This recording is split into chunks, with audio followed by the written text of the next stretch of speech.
semua digalas bersama, menerajui cita-cita. Medan utama sebagai wasilah, menyemai benih-benih hikmah. Berteras keimanan, berlandas keasaman. Ini iltizam kita, ini matlamat kita. Sentiasa ada memacu keharmonian ummah. Zakat bulan Pinang.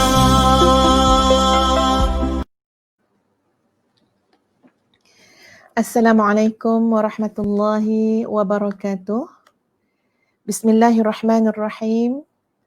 Allahumma lakal hamdu hatta tarda, wa lakal hamdu idza radita, wa lakal hamdu ba'da ridha. Wa usalli wa usallim ala nabiyyina wa habibina wa syafi'ina wa zukhrina Muhammad sallallahu alaihi wasallam wa ala alihi wa sahbihi ajma'in. Rabbi shrah li sadri wa yassir li amri wahlul 'uqdatam min lisani yafqahu qawli. Rabbi yassir wa la tu'assir wa tammim bil khair, amma ba'd. Alhamdulillah, Masya Allah bertemu kita pada pagi ini tuan-puan sekalian menerusi Facebook Zakat Pulau Pinang, dan Ustazah cross page juga, sharekan juga di page Ustazah sendiri, Ustazah Nafizah Musa Official. Jadi sebagai permulaannya tuan-puan sekalian, pertama sekali Ustazah mengalu-alukan yang Ustazah hormati CEO Zakat Pulau Pinang, Majlis Agama Islam Negeri Pulau Pinang, iaitu yang berbahagia Encik Amran bin Hazali, yang dihormati Timbalan Ketua Pegawai Eksekutif Operasi yang berbahagia Ustaz Khairi bin Ghazali, yang dihormati Timbalan Ketua Pegawai Eksekutif Pentadbiran yang berbahagia Ustaz Fuad bin Mat Issa, seluruh warga kerja Zakat Pulau Pinang, semua yang sedang bersama-sama dengan kami pada hari ini. Ustazah difahamkan, ada ramai di kalangan yang telah mendaftar untuk bersama dengan seminar Zakat Contemporary 2020 ini, dari kalangan para pelajar, dari kalangan pelajar daripada Mesir ada, daripada Jordan, yang merupakan warga Pulau Pinang itu sendiri, dan seluruh yang sedang bersama-sama dengan kita pada hari ini. Alhamdulillah, kita mengucapkan setinggi-tinggi kesyukuran kehadrat Allah Azza wa Jalla. Sahabat-sahabat yang sedang bersama-sama live dengan Ustazah sekarang ini boleh respon di Facebook kita, Zakat Pulau Pinang. Ustazah tengok kat sini ada Puan Maisum Isa. Ustazah nak tegur dulu, nak sapa dulu para muslimin-muslimat budiman yang bersama-sama dengan kita. Ada Puan Hakitan Nur, Assalamualaikum. Apa khabar semua? InsyaAllah nama-nama yang saya sebut ni, mudah-mudahan Allah kurniakan barakah kepada kalian. Kalian menjadi orang-orang yang selalu terkehadapan dalam raudah ilmu, dalam halaqah ilmu. Jadi mungkin boleh ramai lagi yang komen dekat Facebook kita ni, komen di ruangan komen pada live Zakat Pulau Pinang. Puan, Masya Allah, Tuan Bazid Aziz lapor diri daripada Muar. Masya Allah, Muar okey tuan-puan Insya Allah cuacanya bagus Insya Allah. Saya suka pergi Muar ni tuan-puan. Ada tempe. Wallahualam. Itu selingan sebagai permulaan. Puan Noliza, apa khabar semua? Alhamdulillah. Hari ini kita berkumpul tuan-puan sekalian dalam Raudah Ilmu yang dibawakan khas oleh Pusat Zakat Pulau Pinang, di mana tajuk kita adalah tentang barakah ilmu, tentang barakah harta. Bila sebut Zakat Pulau Pinang, Ustazah percaya tuan-puan pun nampak orientasi perbincangan kita. Skop perbincangan kita, fokus perbincangan kita. Tentang harta. Di mana Allah mewajibkan, Islam mewajibkan untuk setiap umat Islam mengeluarkan zakat. Ada zakat fitrah, ada zakat pendapatan, ada zakat pertanian dan sebagainya. Yang penting tuan-puan sekalian, kewajipan ataupun amanah tanggungjawab untuk mengeluarkan zakat itu mesti kita lakukan. Subhanallah tuan-puan sekalian, dalam bab harta ini, ia sebenarnya adalah satu bab yang sangat penting untuk kita berikan perhatian. Dalam Al-Quran banyak sekali Allah menyebut tentang ciri-ciri orang beriman, tentang ciri-ciri orang bertakwa dan terkait dengan persoalan harta. Apatah lagi tuan-puan sekalian di akhir zaman, ya, berapa ramai orang yang terjerumus kerana harta, tersesat kerana harta, ya, melakukan maksiat kerana harta, putus silaturahim kerana harta. Masya Allah. Sebab itu pengurusan harta ia sangat penting supaya harta itu menjadi jalan yang mendekatkan kita kepada Allah, dengan Allah melimpahkan keberkatan ya kepada hidup kita, kepada harta kita, dan kita minta jauh ya jangan sampai hartalah yang mendekatkan kita kepada neraka Jahannam wal a'yadzu billah. Rasulullah sallallahu alaihi wasallam bersabda tuan-puan sekalian, ni'mal malus salih lil mar'is salih.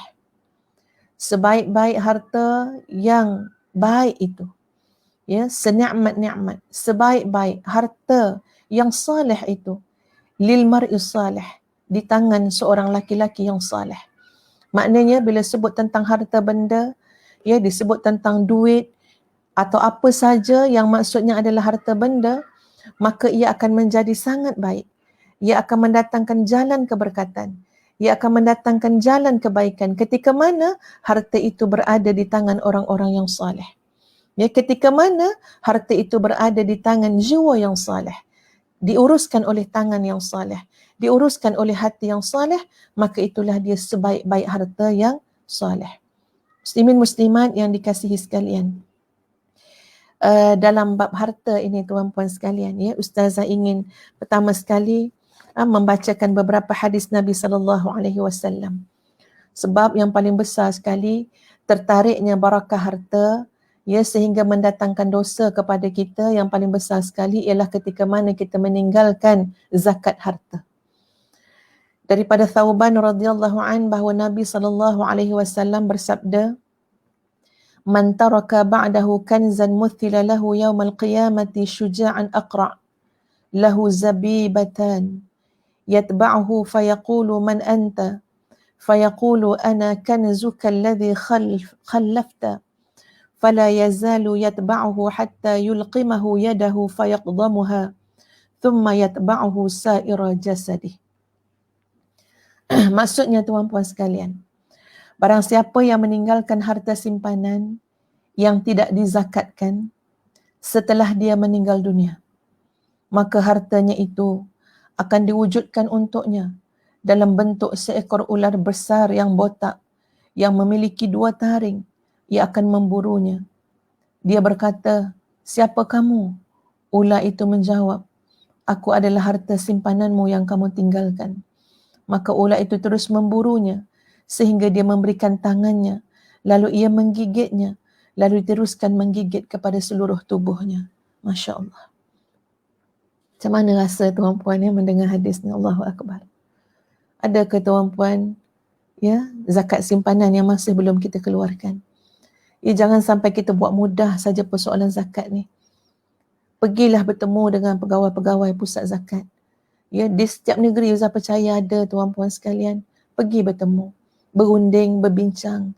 Ya, jelaskan ini pendapatan saya, ini harta simpanan saya, ini emas berlian permata saya. Macam mana Ustaz? Ya, bagaimana, patut ke? Macam mana kiraannya? Berapa yang saya perlu keluarkan? Supaya tuan-puan sekalian kita tidak sampai tuan-puan bukan saja di dunia tidak mendapat barakah harta. Bahkan di akhirat, ketika mana meninggal dunia, Allahu Akbar. Takutnya Ustaz dengar hadis ni. Ya Allah, ya Tuhan, diburu seekor ular besar yang botak kepalanya, kemudian ada taring yang siap untuk apa? Untuk menggigit manusia yang tidak membayar zakat harta simpanan. Allahu Akbar.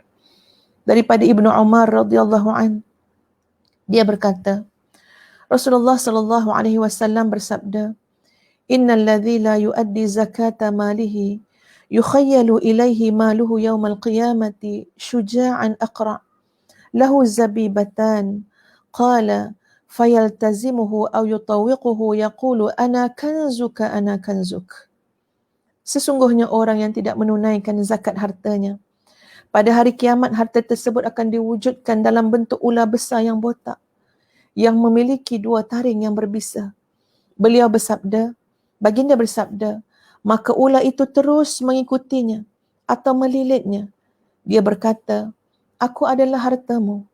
Aku adalah hartamu. Yakni hartamu yang tidak kamu keluarkan zakat semasa kamu hidup. Tuan-puan. Masya Allah disebut az-zabibatan ni maksud dia, kalau kita tengok dari segi istilahnya, maksudnya dua taring beracun. Yang pada dua tulang rahang itu ada dua taring beracun, dan ada yang berpendapat dua titik hitam di atas kedua mata ular besar tersebut. Allahu Akbar. Ni Ustazah baca ni meremang bulu rahma Masya Allah. Allahu Akbar. Jadi nak bagi tahunya tuan-puan sekalian, persoalan harta kita ini sama ada cara kita mendapatkan, sama ada cara kita membelanjakan, sama ada kita keluarkan zakat, sedekah ataupun tidak. Ini adalah persoalan di dunia sampai akhirat. Yang kita cakap sekarang tuan-puan sekalian, kita nak barakah di dunia, kita nak keselamatan di akhirat. Jangan sampai harta yang Allah amanahkan kepada kita, yang Allah jadikan sebagai ujian kepada kita, tengok-tengok di dunia kita susah, lepas mati kita merana, akhirat tuan-puan sekalian kita tidak berdapat keselamatan, tidak menempatkan kita dalam syurga Allah Azza wa Jalla. Sebab itu bab harta tuan-puan sekalian, tolong kita perhalusi dengan sebaik-baiknya. Ustazah bacakan beberapa hadis Nabi SAW dalam bab harta ini.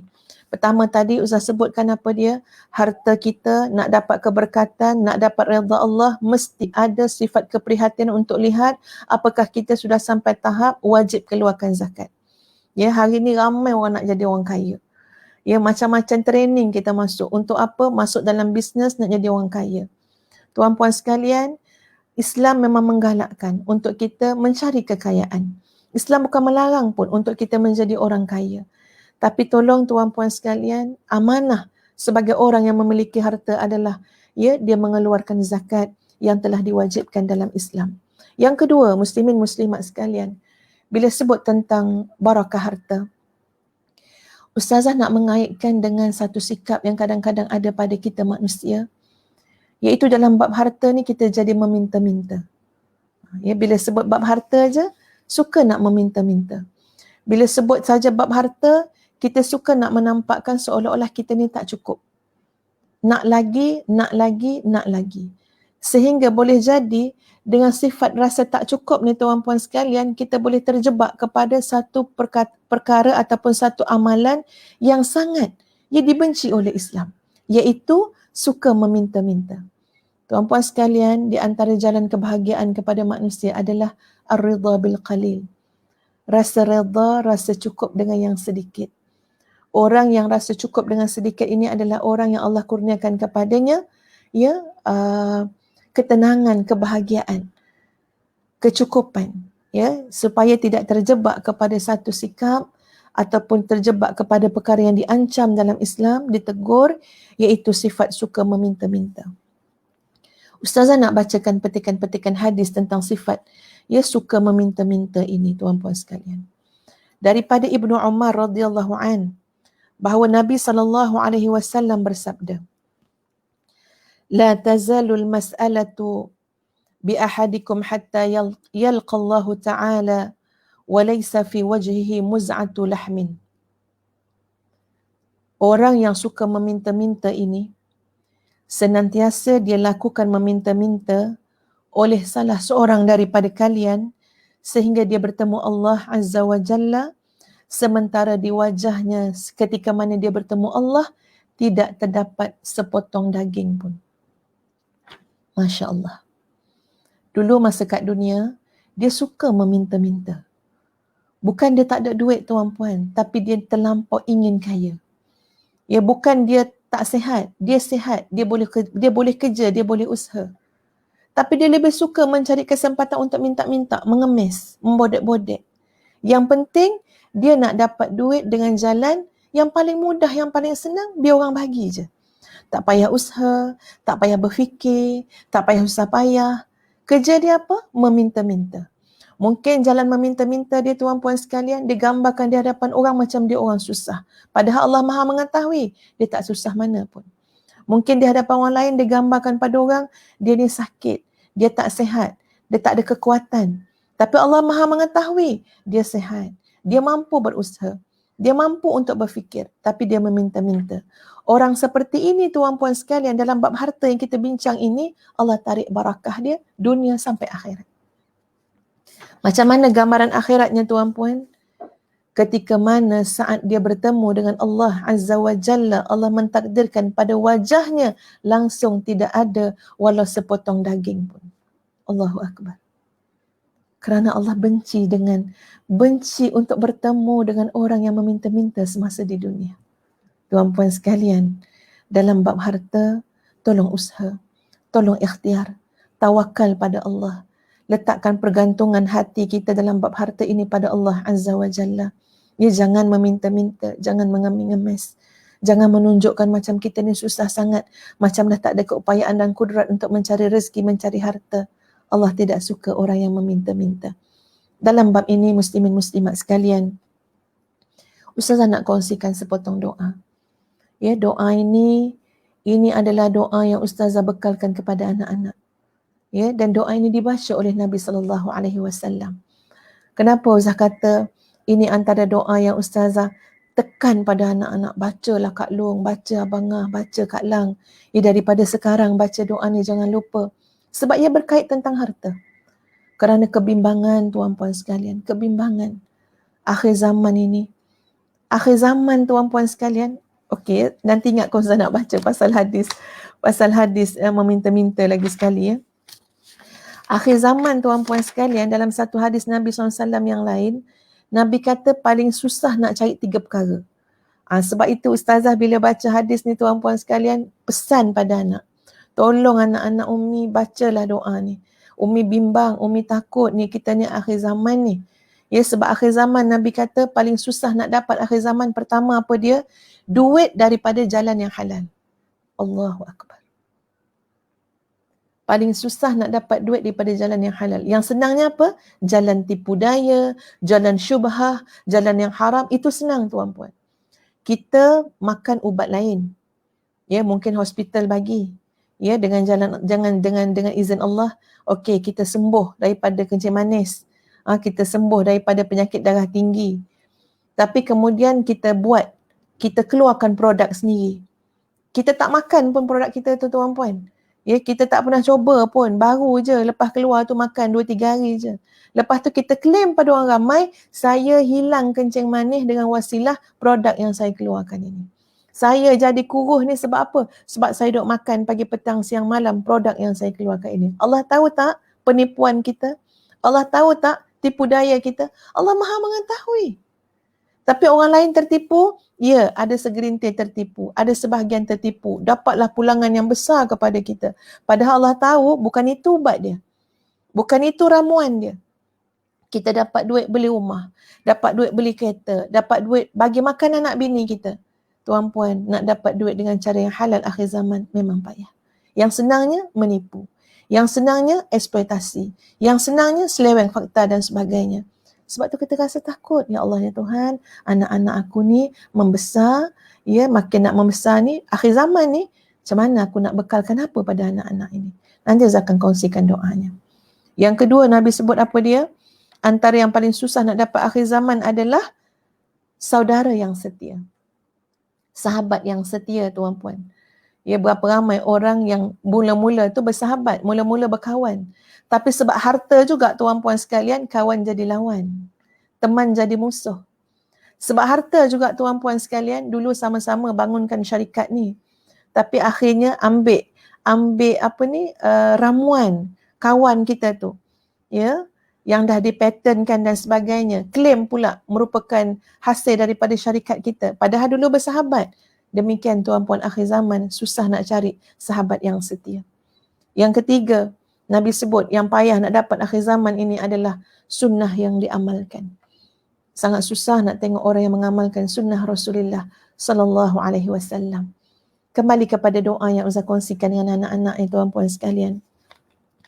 Iaitu doa yang berbunyi Allahumma kfina, ataupun boleh kita baca Allahumma kfini bihalalika an haramika waghnini bifadlika amman siwaka. Saya ulang lagi sekali tuan-puan. Allahumma kfini bihalalika an haramika waghnini bifadlika amman siwaka. Ya Allah, cukupkanlah kami dengan yang halal daripada terjebak kepada yang haram, dan kayakanlah kami dengan kurniaanmu daripada yang selainnya. Kita bukan kaya dengan jalan yang haram, bukan kaya dengan jalan yang membodek orang di sana sini, meminta-minta di sana sini, tapi kurniakanlah kepada kita kekayaan dengan kurniaan daripada Allah dalam keadaan Allah redha kepada kita. Ini doanya tuan-puan sekalian. Ya, minta diri kita semua, anak-anak kita baca sungguh-sungguh, sebab dalam persoalan harta benda tuan-puan sekalian mudah sekali terjebak kepada yang haram. Kita lanjutkan kepada hadis yang kedua dalam bab larangan meminta-minta. Sebab kita tak nak rezeki yang kita dapat itu berserta dengan kemurkaan Allah. Memang seronok tuan-puan. Ya, minta-minta, tunjuk macam kita ni susah sangat, memerlukan. Orang pun bagi. Allah tahu ni, Allah maha mengetahui. Duit yang kita dapat tu, harta yang kita dapat tu takkan menjadi jalan kebaikan kepada kita. Dalam hadis yang lain daripada Samurah bin Jundab radhiyallahu an, Nabi SAW bersabda, Innamal masailu kuduhun yakdahu biha ar-rajulu wajhah, faman syaa abqa ala wajhihi, wa man syaa tarak, illa an yas'ala dha sultanin aw fi amrin la yajidu minhu budda. Sesungguhnya, meminta-minta itu hanyalah topeng yang ditempelkan oleh seseorang pada wajahnya. Barang siapa yang ingin, maka dia membiarkan topeng itu di wajahnya. Dan barang siapa yang ingin, maka dia meninggalkannya. Kecuali meminta kepada pemimpin atau dalam urusan yang tidak boleh tidak yang dia kena meminta. Jadi maknanya tuan-puan sekalian, dalam Islam, orang yang meminta-minta ya dalam urusan harta, dalam bab duit dan sebagainya, harta benda ni dilihat sebagai orang yang hanya memakai-makai topeng. Ya, bahkan topeng itu akan dipakainya sampai hari kiamat, sampai bertemu dengan Allah Azza wa Jalla. Jadi tolong muslimin muslimat, sahabat-sahabat sekalian, dalam bab harta benda ini biarlah kita boleh berusaha, boleh berikhtiar dengan jalan yang halal. Sahabat-sahabat sekalian, bercakap tentang harta yang penuh barakah. Ustazah boleh katakan, muslimin muslimat, harta yang berkat ini datangnya ajaib, perginya kalau tidak berkat sangat pelik. Ya, bila sebut tentang harta yang barakah. Harta yang barakah ni tuan-puan sekalian, dia akan datang kepada seseorang dalam keadaan yang tidak disangka-sangka. Itulah luasnya barakah pada harta yang diberkati oleh Allah. Tetapi ingat, bila harta itu tidak berkat, bila harta itu harta yang haram, harta yang syubhah tuan-puan sekalian, maka hilangnya harta itu, perginya harta itu dalam keadaan yang sangat menghairankan. Seperti mana harta yang berkat datangnya menakjubkan, harta yang tidak diberkati perginya menghairankan. Ada ramai orang tuan-puan sekalian, ni kita bercakap pengalaman hidup kita masing-masing. Ada masa-masanya tuan-puan sekalian, kalau kita kira banyak dapat ni. Ya, bisnes sana sini, gaji banyak, bonus lagi, banyak dapat. Tapi bila kita tengok, mana duit tu? Ya, tak nampak pun bekas duit tu di mana. Hilang kat sana, hilang di sini, tiris di sana, tiris di sini. Ini salah satu daripada petunjuk atau penggambaran tuan-puan sekalian, seolah-olah harta kita tidak berkat, tidak diberkati. Tapi Masya Allah, harta yang berkat, Allah berikan apa? Kecukupan pada harta tersebut. Ada. Sebab tu kalau ditanya kepada ustazah nak harta yang banyak atau harta yang cukup? Maka jawapannya adalah, yang kita nakkan adalah harta yang cukup, bukan harta yang banyak. Ada harta yang banyak melimpah ruah tuan-puan sekalian, tapi tak cukup-cukup. Ya, harta yang banyak tapi tak cukup-cukup. Ada ramai orang yang dah ada berjuta-juta, nak pergi bilion pula. Dia memang satu benda yang sangat menghairankan dalam bab harta benda. Cuba tuan-puan ikuti penjelasan ustazah ni.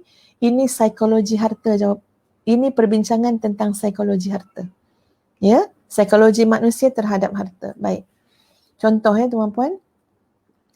Ada orang masa dia taklah kaya sangat ya. Okey. Dalam bank dia cuma ada RM1,000 je. Okey. Walaupun dalam bank dia cuma ada RM1,000 lepas dia bayar hutang ya, selesaikan nafkah keluarga dan sebagainya, tapi hati dia tenang. Hati dia tenang, datang tabung masjid tuan-puan, datang orang ya, mohon sumbangan, wakaf dan sebagainya untuk jariah dia juga, maka dia rasa lapang hati nak keluarkan. Walaupun dalam bank dia cuma ada RM1,000, tapi dia tak ada rasa takut, tak ada rasa bimbang, tak ada rasa risau nak keluarkan RM100 atau RM200 daripada akaun tadi, lalu disumbangkan, disedekahkan ataupun diinfakkan. Baik, apa yang berlaku bila Allah bagi lebihan? Allah bagi lebih kaya. Sekarang dalam simpanan dia tuan-puan sekalian, sudah naik sampai RM10,000. Bila naik RM10,000 tuan-puan sekalian, ni psikologi harta manusia ya. Naik RM10,000, dia mula rasa kalau simpanan dia kurang daripada RM10,000, dia mula rasa macam hati orang miskin. Macam risau, bimbang, macam tak ada. Datang tabung masjid. Datang orang yang menganjurkan wakaf kepada dia. Dia tengok dalam akaun dia, buka Maybank to you, tuan-puan tengok dalam tu ada RM9,990. Tapi dia mula rasa macam bahaya. Ini tak ada ni. Ya dah tinggal sikit ni. Biasa aku lazim dalam akaun mesti RM10,000. Ni dah tinggal RM9,990. Maka tak jadi sedekah, tak jadi infak. Allah uji lagi tuan-puan. Naik lagi. Sampai RM50,000 duit dia. Dah dibiasakan dah setiap bulan dalam akaun tu ada RM50,000. Tengok-tengok satu hari dalam simpanan tinggal RM48,900. Datang orang minta sedekah. Datang orang yang sangat memerlukan. Datang jalan untuk infak kepada dia. Dia rasa macam hati orang miskin tuan-puan. Bimbang, gelisah. Duit aku dah tinggal RM48,000. Biasanya tiap-tiap bulan paling kurang RM50,000. Ketika itu untuk mensedekahkan RM100, RM200 pun sangat keberatan. Demikianlah adilnya Allah tuan-puan sekalian terhadap soal harta pada manusia. Jadi janganlah kita terpesona dengan orang yang melempah ruah harta, yang banyak duit, banyak simpanan tuan-puan. Sebab apa? Azabnya lebih kurang je. Azabnya sama je. Apa dia? Datang juga penyakit kedekut. Datang juga penyakit takut miskin, bimbang tak ada, bimbang habis dan sebagainya. Macam orang miskin tuan-puan. Sebab itu nak dilatih hati kita dalam bab harta tuan-puan sekalian. Dengan apa? Nak ditarbiah dalam bab harta, lazimi istiqamah, sedekah, sedekah, sedekah. Bab zakat dah selesai dah. Zakat mesti keluarkan. Wajib dikeluarkan. Tuan-puan berani tak keluarkan? Kita berani tak keluarkan zakat simpanan, ular besar, botak, kepala botak, bertaring, beracun, menunggu. Wal-iyazubillah, wal-iyazubillah. Kalau berani tak mengeluarkan zakat simpanan. Sekarang nak didik hati terhadap harta. Ya, nak tarbiah jiwa terhadap harta. Jalannya bagaimana? Istiqamah, sedekah. Tak kira duit kita banyak, duit kita sikit, harta banyak, harta sikit. Istiqamah, sedekah pada kadar yang munasabah dengan apa yang patut kita keluarkan. Rasulullah SAW pernah bertanya kepada Abu Zar. Nabi tanya, Ya Aba Dhar, atara kathratal mali huwal ghina? Apakah menurutmu banyak harta itu kaya? Lalu dijawab oleh Abu Zar, qultu na'am ya Rasulullah. Benar ya Rasulullah. Rasulullah SAW pun bertanya, afatara qillatal mali huwal faqru? Abu Zar, apakah menurut kamu sedikit harta itu miskin? Qultu, Abu Zar menjawab, na'am ya Rasulullah. Benar ya Rasulullah. Nabi SAW bersabda, Qala innamal ghina ghinal qalbi wal faqru faqrul qalbi. Rasulullah bersabda, kaya itu hanyalah kaya hati dan miskin itu adalah miskin hati. Ini satu penanda aras petunjuk tuan-puan untuk melihat soal miskin dan kaya. Nabi dah tanya pada Abu Zar, apakah kamu rasa banyak harta itu kaya? Abu Zar jawab, ya. Apakah kamu rasa sikit harta itu miskin?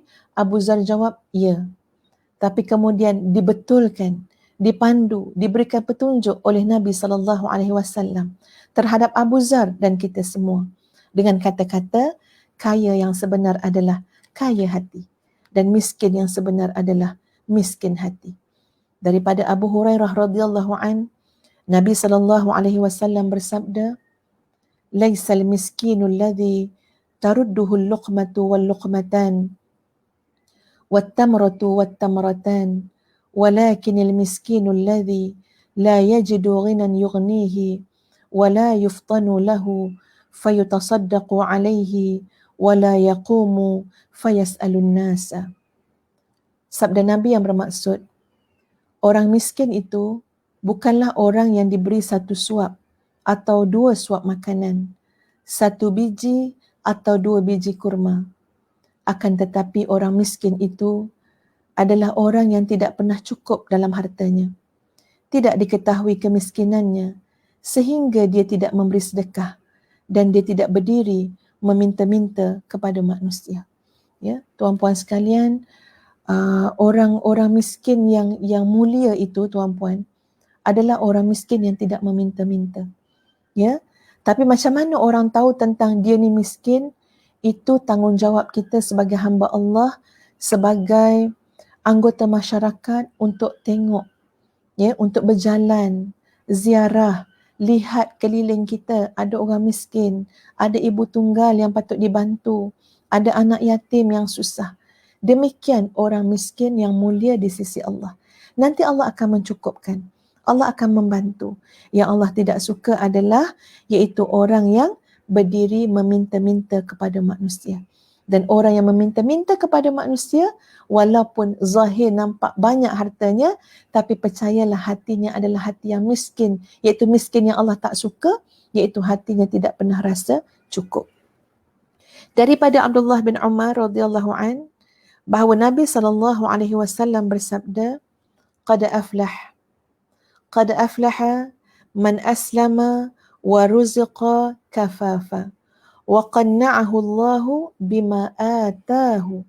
Sungguh beruntung orang yang masuk Islam dan diberi rezeki yang cukup dan Allah menjadikannya qanaah dengan apa yang dia berikan kepadanya.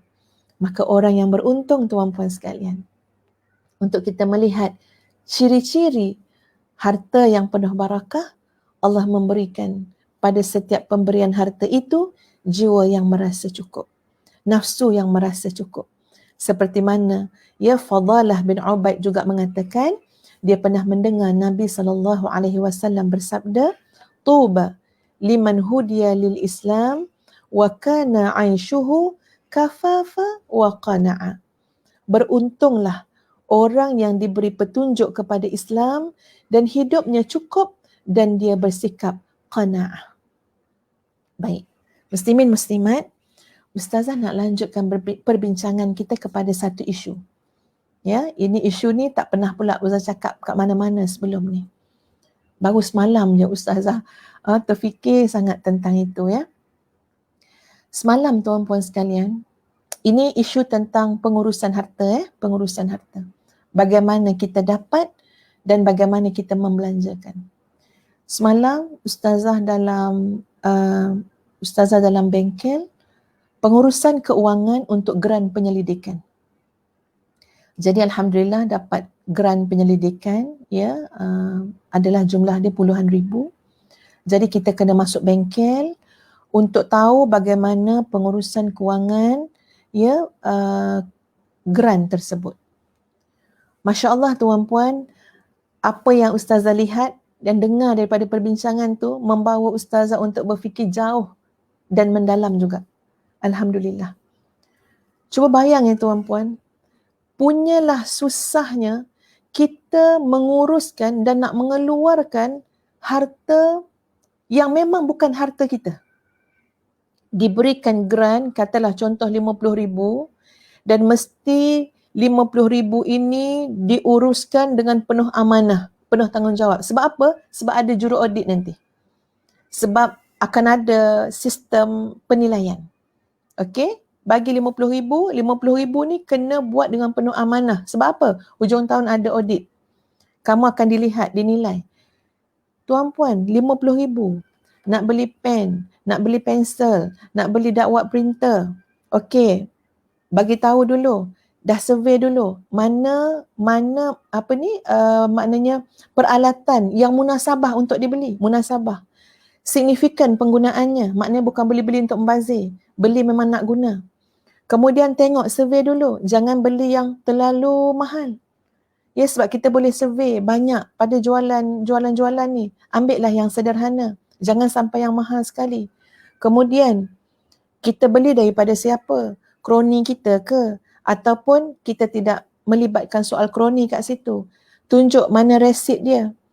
Okey, kalau jumlah dia banyak ni, memadai pada peringkat ini sahaja yang akan meluluskan. Tapi kalau banyak sangat, ada peringkat lain yang akan meluluskan. Akan dilihat. Kalau sekiranya tiba-tiba kita claim, tiba-tiba je masuk sekali kita claim 10,000, maka akan dilihat. Kenapa tiba-tiba claim banyak? Apakah tidak ada pengurusan dari sudut perancangan pembelian? Ini kalau tiba-tiba 10,000 seolah-olah tak ada perancangan pembelian. Itu main orang kata apa? Main hentam je lah. Ya, agak-agak nak habis dah tempoh, terus je minta 10,000. Sedangkan yang amanahnya apa dia? Dalam pengurusan keuangan ada perancangan. Belilah sikit-sikit, nampaklah plan perancangan tu. Ustazah masa dengar tu tuan-puan, ya, masa tengok macam mana, dengan sistem tu sangat rapi. Sangat rapi, masuk dalam sistem untuk mengeluarkan maknanya keuangan grant. Ya Allah, rapinya. Setiap satu tu ada vote dia, ada apa semua. Saya terfikir apa? Masya Allah. Untuk harta ini tuan-puan yang memang bukan hak kita, diberikan dengan amanah, sebagai amanah dan tanggungjawab. Tengok macam mana kat dunia lagi, satu persatu diaudit, dinilai. Maknanya tak mungkin tuan-puan kita boleh sembrono membazirkan harta, menyalahgunakan harta, seleweng harta. Tak mungkin. Kenapa? Sistem tu dah menunjukkan, ya Allah, susahnya nak keluarkan. Payahnya, kena ada integriti, kena ada amanah, kena ada tanggungjawab, kena ada perancangan. Ustaz terfikir tuan-puan, macam mana selama ni Allah beri kita harta yang banyak sangat. Bukan 50,000, bukan 100,000. Daripada kita lahir tuan-puan sampai sekarang, berapa banyak yang Allah dah beri kat kita. Macam mana kita menggunakannya? Macam mana kita menguruskannya?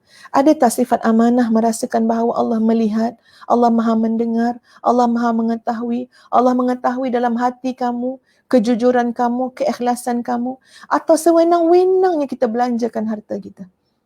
Apatah lagi tuan-puan yang menguruskan amanah orang ramai. Itu memang saya terfikir sungguh. Amanah orang ramai. Kita minta ambil sumbangan orang ramai. Ya, NGO dan sebagainya. Katalah nak buat itulah, nak buat tahfiz, nak buat sekolah NGO, ya, dan macam-macam lagi. Tengok duit tu kumpul tuan-puan, 100,000, 200,000. Sistem apa yang menjaga supaya kita mengeluar dan menguruskan duit tu dengan seteliti-teliti? Itu yang saya fikir semalam. Masya Allah. Ya, kalau tak adalah sistem audit tu tuan-puan sekalian, jawabnya kok suka hati je. Tengok kepala yang meluluh kata pun seorang. Kepala seorang je, kepala dua orang je. Rasa nak keluar 20,000, 20,000. Rasa nak keluar 30,000, 30,000. Allah akan tanya. Tengok macam mana yang grant penyelidikan tu nak keluar tuan-puan. Masya Allah. Dia punya tata cara, flow nak keluar tu kena jelas. Tapi kadang-kadang kita menguruskan duit amanah orang ramai, suka hati kita je. Audit pun tak ada. Ini memang satu perkara yang Ustaz cakap nak kata apa? Soal berkat. Walaupun kita rasa, alah beratnya Ustazah. Ya, susahnya Ustazah. Tapi barakah. Kita tak nak duit tu tak tahu ke mana. Tak nak benda tu jadi darah daging anak isteri kita, tuan-puan, dan kemudian ya Allah, ke hati belaka. Kenapa? Sebab kita bawa duit yang tak berkat. Yang syubhah dan sebagainya. Ya, jadi Ustaz semalam tuan-puan terfikir, ya Allah ya Tuhan. Ya, kalau tak audit tak boleh. Ustazah bukan nak kata apa tuan-puan. Sebenarnya sangat takut ya bab duit ni. Ya, bab harta ni. Ustazah juga mengasaskan sebuah tahfiz. Apa kami buat tuan-puan sekalian? Kami buat sampai tahfiz tu kena diaudit. Sebab tu kami jadikan dia sendirian berhad. Tujuan dia tuan-puan sekalian, sebab apa? Dia akan melalui proses auditing. Ya, dia akan diaudit. Ustazah bukan fikir ustazah tuan-puan. Bukan fikir ustazah semata-mata, ustazah fikir ustazah akan mati. Suami ustazah akan mati. Nanti mungkin yang akan ambil alih tu orang lain. Boleh jadi anak-anak kami. Boleh jadi siapa saja yang Allah takdirkan, ya, untuk mengambil alih. Kami takut tuan-puan gelap mata melihat duit. Takut. Ya Allah, takutnya kalau keturunan Ustazah gelap mata melihat duit tuan-puan. Ya, duit sumbangan yang masuk. Jadi apa cara yang boleh kita buat? Jadikan ia resmi, formal, jadikan ia, okey, memang kita akan ada proses auditing, kita akan diaudit setiap tahun, tengok macam mana keluar duit, macam mana masuk duit. Ya, kami buat yayasan tuan-puan sekalian supaya jelas soal pengurusan duit, ada ahli lembaga pengarah dan sebagainya, sebab takut. Ingat, duit ni fitnah yang sangat besar. Harta ni fitnah yang sangat besar. Jangan sembrono je kita menguruskan duit orang ramai, apatah lagi sumbangan orang ramai, suka hati kita je. Ya, klaim pun atas kepala kita je nak meluluskan klaim. Kita klaim untuk diri kita sendiri. Allahu Akbar. Macam mana integriti tu nanti tuan-puan? Minta maaf ya, saya sentuh tentang ini sebab ini adalah benda besar. Kena sentuh. Ya, kalau tak, pakat habis semua nak buat NGO, pakat semua nak buat tahfiz, nak buat madrasah, minta sumbangan. Tapi macam mana? Macam mana ni mengelolakan duit? Sedangkan kita tengok, bila sebut tentang duit kerajaan, ya, duit orang ramai, kita kata, Masya Allah, bukan senang nak keluar. Nak claim tu, akan ada jawatan kuasa meluluskan claim tu. Jangan duit orang ramai, kita uruskan sendiri, kita buat claim kat diri sendiri. Kita agak-agak je, kita rasa kita ni patut ni, dapat banyak ni. Mana jawatan kuasa yang menilai? Sebab manusia ni cenderung ikut nafsu. Jangan main-main dengan harta tuan-puan. Fitnah harta ni besar. Fitnah harta ni besar. Semalam dalam, ya, bila Ustazah menghadirkan diri dalam bengkel tersebut, Masya Allah, lebih-lebih lagi Ustazah terasa takut sangat bab menguruskan keuangan, bab harta benda. Akhirat besok Allah akan nilai. Allah akan tanya, aku bagi kamu sepanjang hidup kamu ni, kalau hitung katalah gaji, katalah duit, setahun aku bagi kamu 100,000. Macam mana kamu kelolakan? Macam mana kamu uruskan? Macam mana kamu keluarkan? Apakah sedetail, seteliti macam mana yang duit kerajaan yang kita nak keluar. Kalau kita kerja kerajaan, kita tahulah macam mana duit tu nak keluar. Pengurusan flow, nak keluarkan duit, nak claim dan sebagainya. Ataupun kamu ikut nafsu kamu je, suka hati kamu je. Sebab itulah harta itu tidak barakah. Bila harta tak barakah tuan-puan, tubuh badan kita ni tidak senang untuk melakukan ketaatan kepada Allah. Tubuh badan kita ni tidak berat, tidak ringan untuk melakukan ketaatan kepada Allah. Itu petunjuk yang penting untuk kita lihat. Selain daripada soal kecukupan, soal kesejahteraan hati, kebahagiaan hati, antara lain adalah badan kita, tubuh badan kita berat untuk melakukan ketaatan kepada Allah. Ini petunjuk-petunjuk penting untuk melihat soal keberkatan rezeki. Okey, orang azan. Hayya 'alas salah, marilah solat. Tawar lagi ni.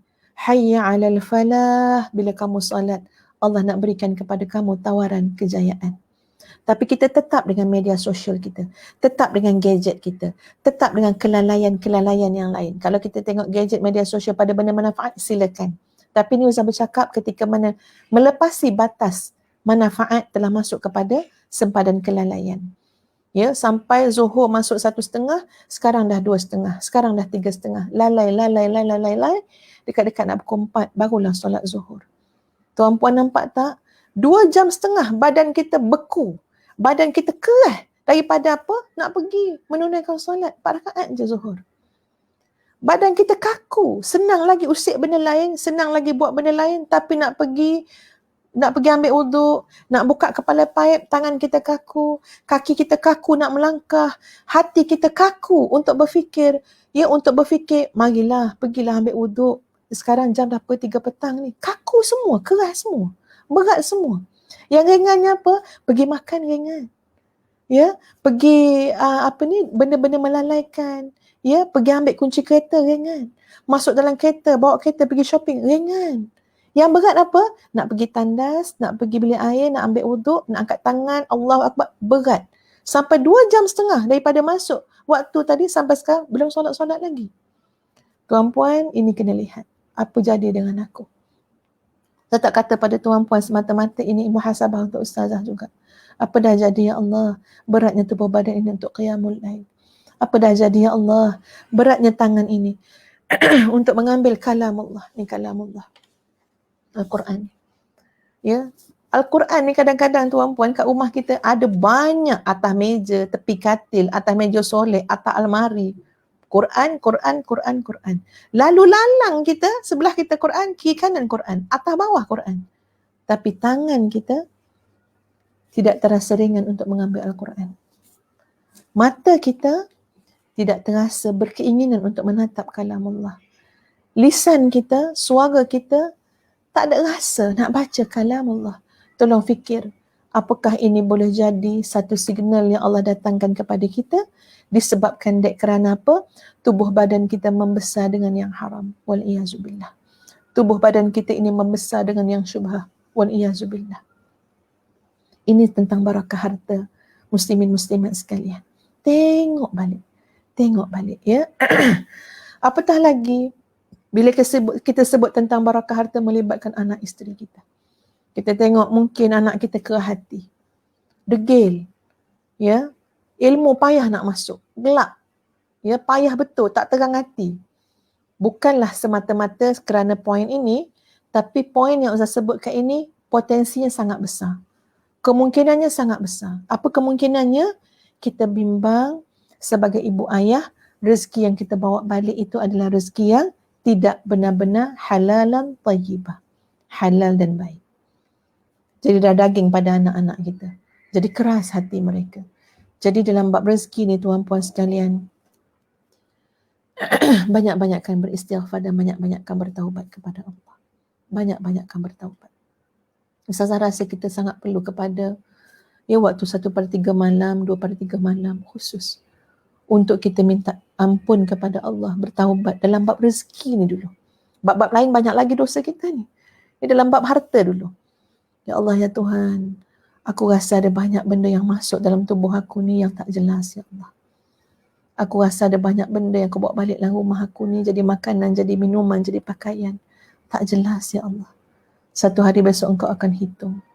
Wahai Allah, hitunglah aku dengan hitungan yang mudah-mudah, ya Allah. Dengan jalan engkau mengampunkan dosaku. Dengan jalan engkau membersihkan harta-harta aku semasa aku di dunia lagi, ya Allah. Muslimin muslimat, daripada Abu Umamah radhiyallahu an, bahawa Nabi SAW bersabda, Ya bena Adam, innaka an tabdhal al-fadla khairul laka wa an tumsikahu syarrul laka wa la tulamu ala kafafin wabda biman ta'ul wal yadul ulya khairum minal yadis sufla. Wahai Bani Adam, sesungguhnya kamu menginfakkan kelebihan hartamu adalah lebih baik bagi kamu, dan kamu menahan harta kamu daripada diinfakkan adalah keburukan untuk kamu. Kamu tidak disalahkan dalam batas yang mencukupi keperluan kamu. Mulailah dengan orang yang menjadi tanggunganmu. Tangan yang di atas lebih baik daripada tangan yang di bawah. Jadi dalam bab harta benda, dalam bab rezeki ni tuan-puan sekalian, kena banyak memberi. Terutama kepada orang-orang yang menjadi kerabat kita. Saudara mara kita, anak isteri kita, jangan kedekut. Ya, sebab tangan yang di atas itu selama-lamanya di sisi Allah adalah lebih baik daripada tangan yang di bawah, tangan yang menerima.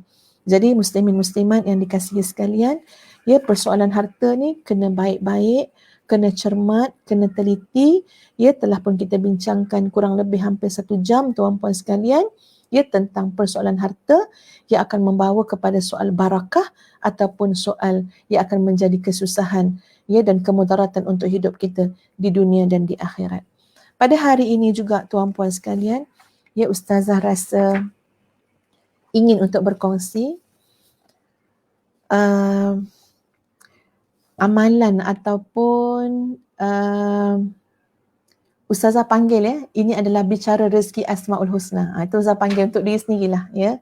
Ustazah masa tu dengan suami, kami masa PKP hari tu cuba menekuni tentang Asmaul Husna, ya. Sebab tu ada juga program-program yang Ustazah buat tu, program Mihrab Coaching Asmaul Husna dan sebagainya. Termasuklah ada bicara rezeki Asmaul Husna ya. Kemudian kami start cuba menghayatilah tentang bicara rezeki Asmaul Husna ni, dan Ustazah nak kongsikan pada tuan-puan.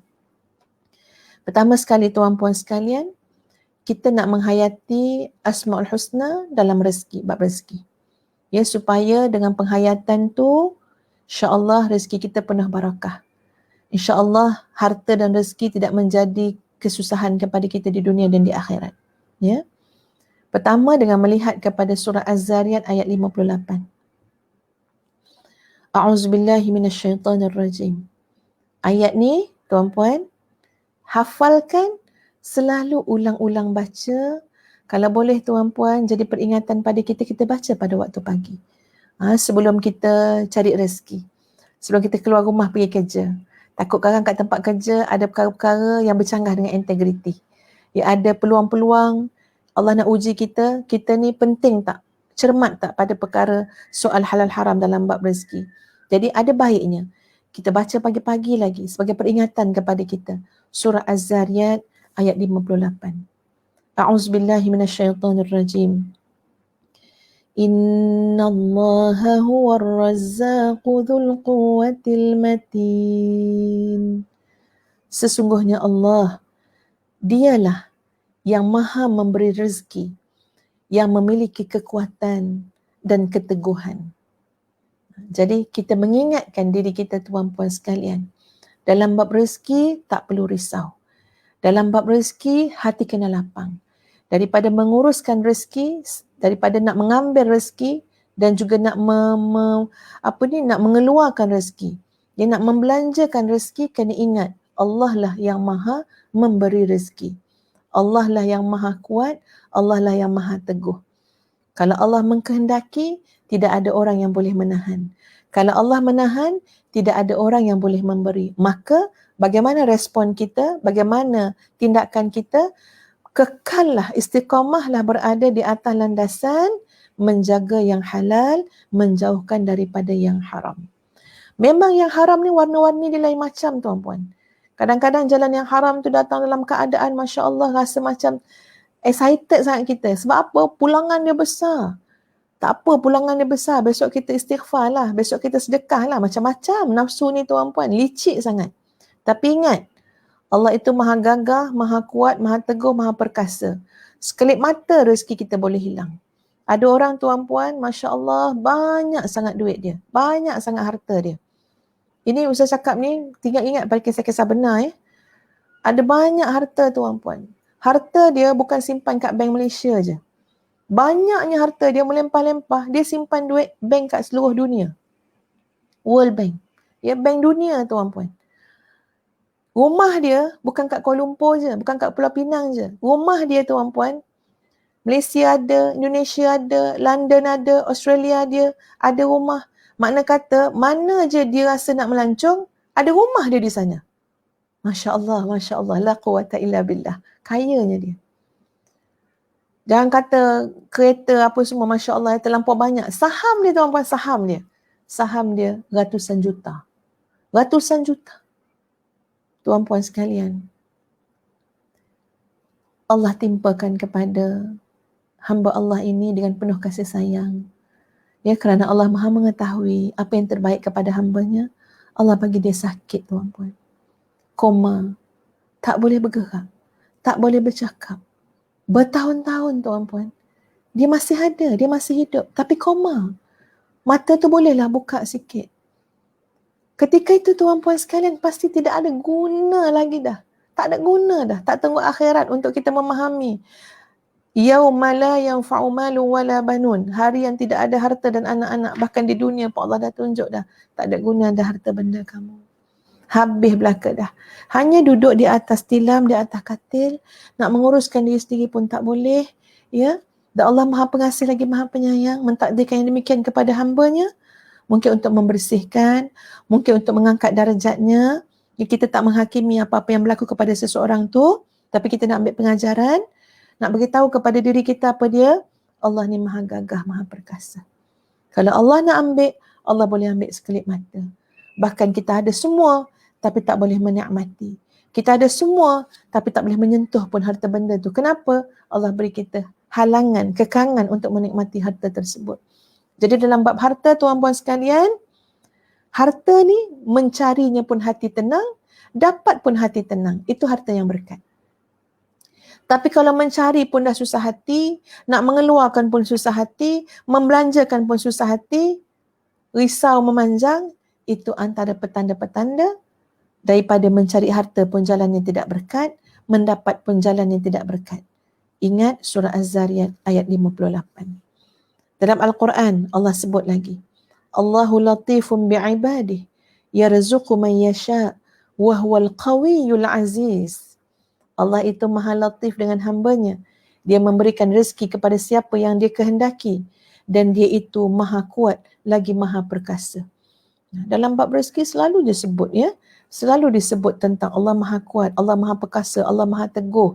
Supaya kita ni rasa jangan lemah bila sebut tentang bab rezeki. Lemah iman, lemah semua. Lemah iman. Kalau bab rezekinya, iman jadi lemah. Bab harta je, iman lemah. Kabur mata. Sedangkan Allah maha gagah, maha perkasa. Jadi, ya, ringkasannya, sebab ini panjang juga bicara rezeki Asmaul Husna ni, ringkasan. Bila Zah lihat, ya, nama-nama Allah yang Allah sebut dalam Al-Quran berkait tentang rezeki, Ustaz keluarkan nama-nama itu. Antaranya adalah Latif, Al-Latif, Ar-Razzaq, Al-Qawi, Al-Aziz, Al-Matin. Jadi dididik diri ini. Dalam bab rezeki, selalu, ya, didik diri dengan menghayati, menyeru Allah, menyeru Allah dengan Asmaul Husna. Ya Latif, Ya Razzaq, Ya Qawi, Ya Aziz, Ya Matin. Supaya kita tidak lemah iman, lemah semangat, ya, dalam bab mencari rezeki. Sebab rezeki ni persoalan yang besar, harta benda ni persoalan besar. Boleh jadi fitnah, boleh jadi ujian yang hebat kepada kita semua. Jadi kita seru nama Allah. Kita hayati, bukan seru saja, hayati. Iaitu Allah Al-Latif, Allah Al-Razzaq, Allah Al-Qawi, Allah Al-Aziz, Allah Al-Matin. Ustazah melihat dalam satu kitab, ada disebut bagaimana Sayyidina Ali karamallahu wajhah ketika mana menghadapi kesulitan dalam bab harta benda, rezeki dan sebagainya. Sayyidina Ali karamallahu wajhah, ia membaca doa seperti ini. La ilaha illallah al-karimul azim subhanahu tabarakallah rabbal arshil azim alhamdulillahi rabbil alamin. Wallahu a'lam. Ini, ya, yang dibaca oleh Sayyidina Ali karamallahu wajhah untuk menghilangkan kesulitan. Ya, Ustazah ulang lagi sekali. La ilaha illallah al-karimul azim subhanahu tabarakallah rabbal arshil azim alhamdulillah rabbil alamin. Bahkan di sana, ya, Abdullah ibn Ja'far juga ada membaca doa ini, doa berikutnya pula, ya, dalam bab menghadapi kesulitan, dalam soal kehidupan, soal rezeki dan sebagainya. Doanya berbunyi, La ilaha illallah al-halimul karim. Subhanallah rabbis samawati sab'i wa rabbil arshil azim.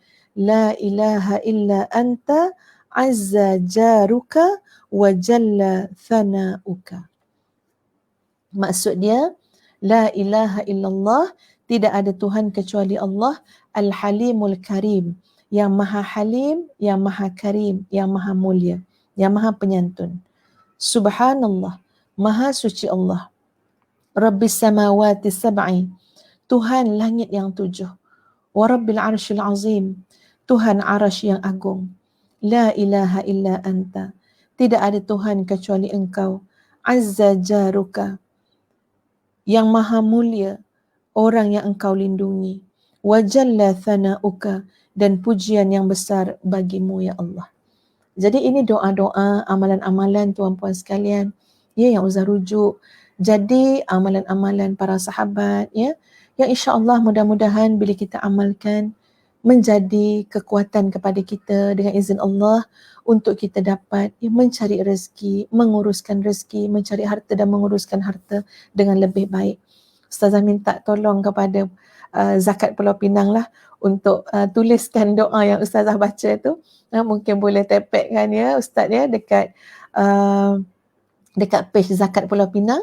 Dan Ustazah jemput semua tolong like ya, tolong follow page Zakat Pulau Pinang. InsyaAllah nanti akan ada ya ustaz-ustaz di sana yang tolong tuliskan doa yang telah Ustazah kongsikan ini dan letakkan di page Zakat Pulau Pinang.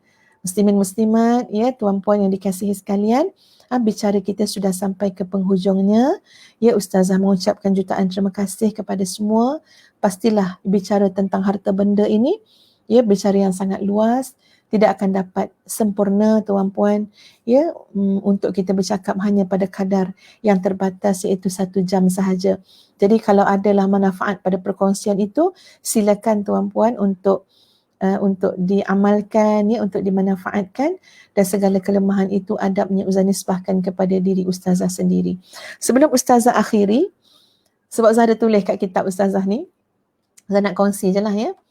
Ustazah ada tulis kat sini amalan Tok Janggut dalam minta kaya. Ya, jadi Ustazah kongsi je lah. Ustazah ada tulis kat sini amalan Tok Janggut dalam minta kaya, iaitu amalannya adalah Ya Latifu, Ya Hafizu, Ya Hakimu, Ya Wakilu, Ya Allah, La ilaha illallah, Muhammadur Rasulullah. Ustazah ulang lagi sekali. Ya Latifu, Ya Hafizu, Ya Hakimu, Ya Wakilu, Ya Allah, La ilaha illallah, Muhammadur Rasulullah. InsyaAllah kalau kita amalkan, kita menghayati, sebab ini nama-nama Allah. Ya, kita menghayati nama-nama Allah, kita menyeru Allah dengan nama-namanya yang indah, insyaAllah akan jadi jalan kemustajaban untuk setiap doa dan permintaan kita. Sama-sama kita beristighfar tuan-puan sekalian kepada Allah. Pasti banyak kekurangan dan kelemahan dalam majlis ini. Ya, Ustazah yang mengendalikannya pada hari ini. Sama-sama kita istighfar. Astaghfirullahalazim, Astaghfirullahalazim, Astaghfirullahalazim li wa lakum. Assalamualaikum warahmatullahi wabarakatuh. Terima kasih kepada Zakat Pulau Pinang, Majlis Agama Islam Negeri Pulau Pinang. Wallahu a'lam. Assalamualaikum warahmatullahi wabarakatuh.